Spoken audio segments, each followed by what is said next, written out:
Suasana mencekam mewarnai desa Durniak.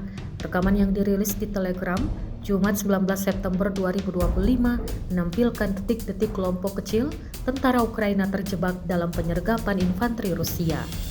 Pasukan Rusia yang telah maju 1,5 km di area Krasnomersk langsung menghantam pergerakan lawan. Pertempuran jarak dekat pun pecah, tembakan membabi buta terlihat dan 2 tentara Ukraina tewas seketika hingga membuat seorang prajurit Rusia menerobos maju. Momen dramatis itu memperlihatkan betapa sengitnya pertempuran di garis depan, menjadikan Durniak sebagai saksi baru pertarungan brutal antara kedua belah pihak.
Download Tribun X sekarang, menghadirkan lokal menjadi Indonesia.